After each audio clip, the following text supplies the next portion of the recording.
If you ever needed a smoking gun to point out the fact that Disney is just making it up as they go along in regards to the Star Wars sequel trilogy, here it is. Colin Trevorrow, ousted director of Star Wars Episode IX, reveals that Palpatine wasn't supposed to be in Episode IX. He wasn't. This was all, it was J.J. Abrams' idea to bring Palpatine back, probably as a Hail Mary pass to bring back the old school fans. Probably had to bring in another big bad, because I don't think it was Abrams' intention for Snoke to be killed off the way that he was killed off in The Last Jedi. So this film is going to be a mess. I mean, there's no way to get around it. This film is going to be a mess. It's going to be Frankenfilm. Before we get into the video, please subscribe for more pop culture, news, views, and rants here on CLOWNFISH TV. We're at about 76,000 subs, hoping for 100,000 soon.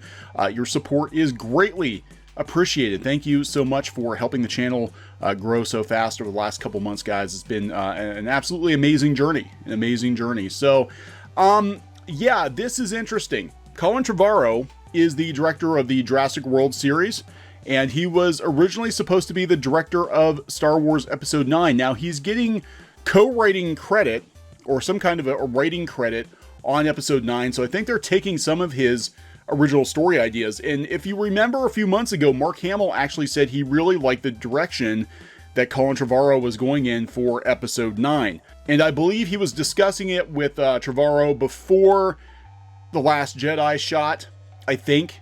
That they were kind of working on 8 and 9 simultaneously. The problem is Rian Johnson basically ruined everything. Rian Johnson ruined everything. He gave non-answers to questions that J.J. Abrams posed in Episode 7. He killed off Snoke unceremoniously, so there was no big bad for Episode 9. You know, he gave a non-answer to Rey's parents. That's something that Abrams was going to answer, or somebody else was going to answer.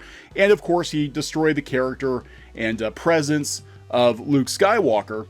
That being the most egregious thing I think that Rian Johnson did, was destroy Luke Skywalker after so much buildup. Luke was completely shafted. But Mark Hamill did like Colin Trevorrow's version of Episode 9. Now, we don't know why he was ousted exactly. It never really came out. But, I mean, this movie has had problems. It has had problems pretty much since day one, and I do think a lot of that can be traced back to The Last Jedi basically being, you know, giving complete control to Rian Johnson and not having a plan for this trilogy. This nails it. Palpatine was never supposed to come back. There's no indication in 7 and 8 that Palpatine was ever supposed to come back, and they just made this shit up on the fly to get the fanboys back on board because they needed something to get butts in seats, and I don't think it's going to go the way they think it's going to go. In how Palpatine is just being thrown into this movie because they don't know what else to do. So let's bring back Palpatine. Let's undo everything that George Lucas did. Let's undo the ending to Jedi completely. Let's make sure everybody's miserable, dead, or resurrected inexplicably. That's what we're going to do with The Rise of Skywalker. We're going to undo everything so we can redo it, this time with more Rey. This time with more girl power. Emperor Palpatine was not in Colin Trevorrow's version of The Rise of Skywalker. No, I don't think anybody thought he was. One of the big questions regarding The Rise of Skywalker, aside from will it be good, is certainly how J.J. Abrams' take on the story differs from Colin Trevorrow's take on the same movie. Indeed, Trevorrow was the first filmmaker hired to tackle Star Wars IX, coming on board back in 2015 on the heels of launching Jurassic World, which I liked. I liked Jurassic World, and it actually made money because it was respectful to the source material. Trevorrow worked with his frequent collaborator Derek Connolly to write the script, but after a couple of years on the project, word surfaced that the script was in trouble in 2017, at which point Lucasfilm brought on Jack Thorne to perform a rewrite. I think 2017, I think what happened was The Last Jedi. I think that The Last Jedi tied off some story arcs that Trevorrow wanted to explore with Luke Skywalker, etc., etc., and you know, they basically just gave Rian Johnson, indie filmmaker Rian Johnson, gave him carte blanche to do whatever the hell he wanted to do with the middle part of the trilogy, and it was disastrous, and it probably has ruined Episode 9. That did not go very far. A month later, Trevorrow departed the project entirely over creative differences, at which point Lucasfilm asked Abrams if he'd consider taking over. Now, Trevorrow strikes me as the kind of guy who is respectful of source material. Of course, if you've watched Jurassic World, at least the first one, second one was kind of dodgy. The first one was very respectful of source material. And again, he did have conversations with Mark Hamill about Luke's role in Episode 9, that Mark Hamill really enjoyed the take that Colin Trevorrow had. And I really do think that The Last Jedi ruined a lot of that, the story arc. That it was impossible to do the things that Colin Trevorrow wanted to do because Johnson had closed the door on Luke Skywalker, basically. Don't let the door hit you on the way out. Luke, don't let the door hit you on the way out.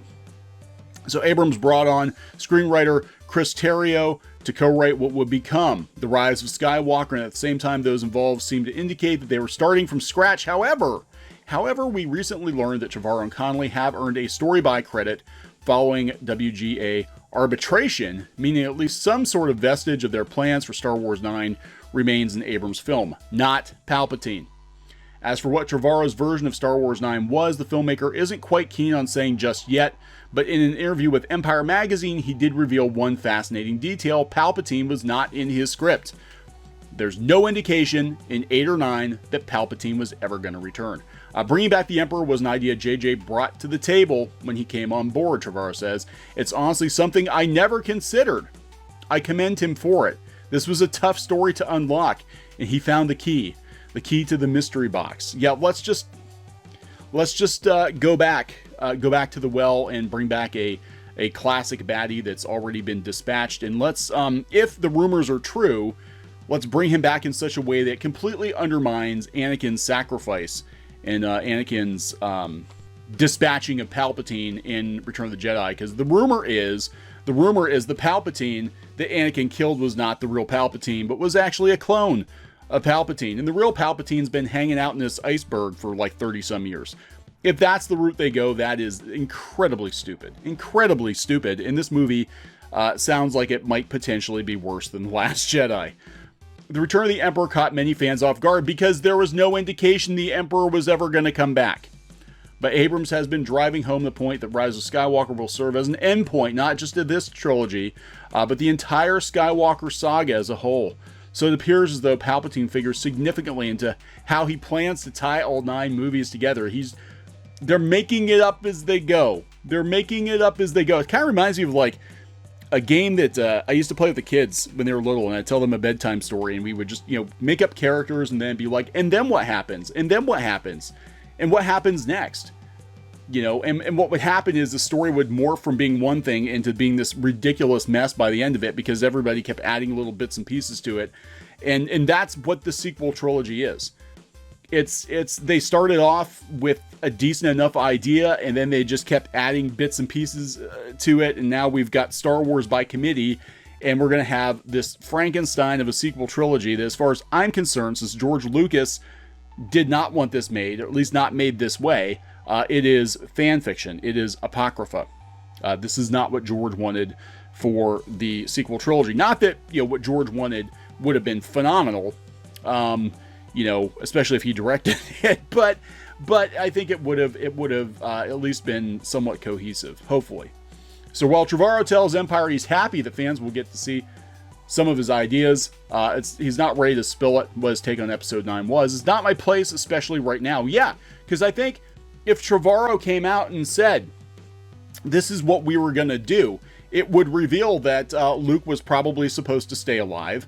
There would have been a bigger role for Carrie Fisher, obviously, because they planned on her being alive. It would not have relied on bringing back Palpatine. It probably would have taken things in a whole different direction. I know how hard this crew has worked over the past 2 years. A lot of them are working with us now on Jurassic Park. I want to support them as they put this film out into the world. In the end, I'm just proud to have my name in space.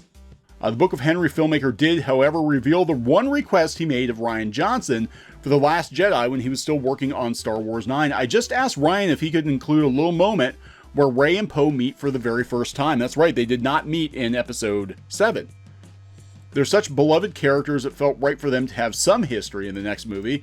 I thought the way he did it was perfect. I'm excited to see what Abrams and Terrio have come up with here. As a fan of alternative film history, I'm also really hoping we'll someday learn what Trevorrow and Connolly's vision for the film was.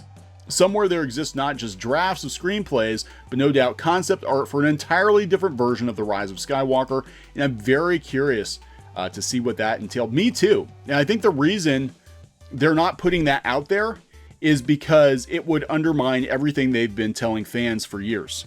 I think it would undermine so many things, and I think it would just prove exactly how catastrophic letting Rian Johnson have complete creative control, seemingly complete creative control, over The Last Jedi actually was. They basically destroyed any chance this trilogy had of being a home run. You know, it's over. It's over. Hell, Mark Hamill doesn't even seem to care. And then the rumors too, you know, going back to Mark Hamill, there are rumors out there that they're cutting a good chunk of his screen time, that there was actually going to be a lot of Luke Skywalker flashbacks showing him being an actual Jedi Master, training his Padawans, and training the next generation of Jedi. And apparently they've tossed most of that out. If that is true, that explains why Mark Hamill seems like he's pretty bitter on Twitter these days. Just, you know, wait for cable. He's telling people buying tickets, just wait for cable. I think it's going to be a train wreck, guys. You know, I wish I could be more optimistic about it. And I was willing to give this one a chance. I mean, we'll probably still go see it, but I think this is Frankenfilm. I think it's going to be a train wreck. I do not see how they can salvage this trilogy at this point. I think it's too late. But yeah, we have proof. We have proof, guys. They have been making it up as they go along. There was no plan. Hey guys, thanks for watching Clownfish TV. Please consider supporting the channel. Go to clownfishsupport.com. That's clownfishsupport.com. And if you want to join our community, go to clownfishtalk.com. That's clownfishtalk.com. Please subscribe, ring the bell for notifications. We will talk to you next time.